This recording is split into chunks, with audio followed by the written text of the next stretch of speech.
In a world racing towards artificial intelligence, what does it mean to walk in wisdom?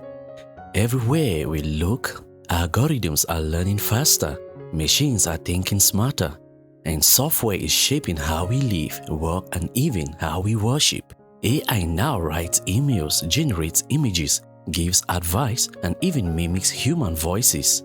But amidst all this intelligence, a deeper question lingers. Is humanity growing wiser or just more efficient? Proverbs 4 verse 7 says, "Wisdom is the principal thing. Therefore get wisdom, and with all thy getting get understanding."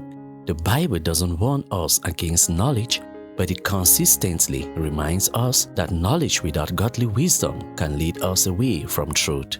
And today, in this hyper-digital AI-optimized world, we need that reminder more than ever. According to a 2025 Pew Research Center report, 79% of AI experts believe that Americans interact with AI almost constantly or several times a day.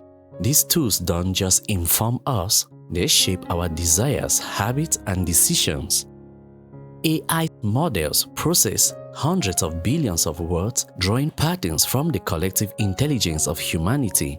But as smart as AI becomes, its wisdom is only skin deep. It can simulate intelligence but not human understanding. It can mimic empathy, but it cannot give godly wisdom. It does not embody the truth of godly wisdom. And this is the crux of the tension.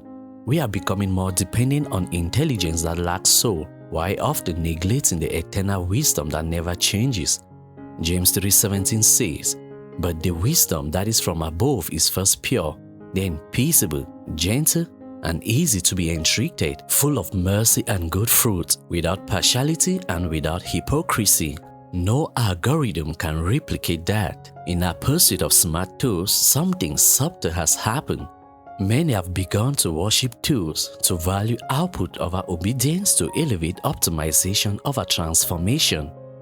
In our age, tools have become idols to many. AI accelerates productivity, but God refines character. We are not just overwhelmed, we are distracted from what matters most.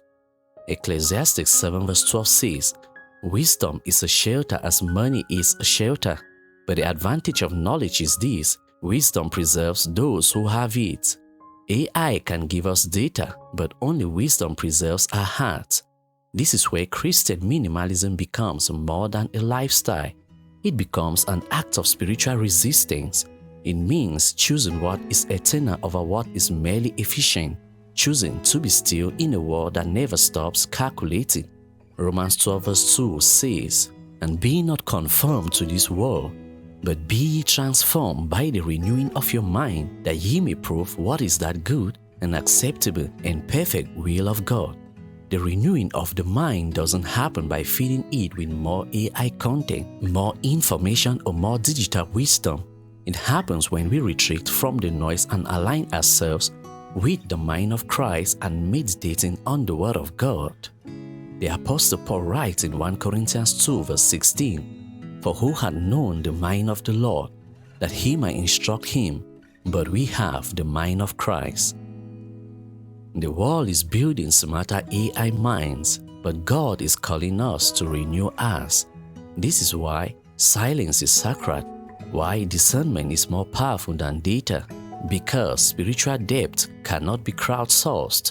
It must be cultivated in stillness, through scripture, through prayer, through meditating on the Word, and through listening to the voice of the Holy Spirit and not the voice of a data saver. So how do we stay anchored? Not by rejecting technology, but by approaching it with spiritual sobriety. Before using AI to make life easier, ask, is this drawing me closer to Christ or just deeper into convenience? Before automating your next task, ask, is this freeing my time or feeding my pride? In Ephesians 5:15-17, Paul urges us, "See then that you walk circumspectly, not as fools, but as wise, redeeming the time, because the days are evil. Wherefore be ye not unwise, but understanding what the will of the Lord is." Wisdom redeems time, not just saves it.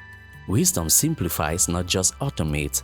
Sometimes the wisest thing a Christian can do in a smart world is to pause and pray and remember that God's voice is not in the thunder or in the earthquake or in the fire, but in the still small voice, as seen in 1 Kings 19 verse 12.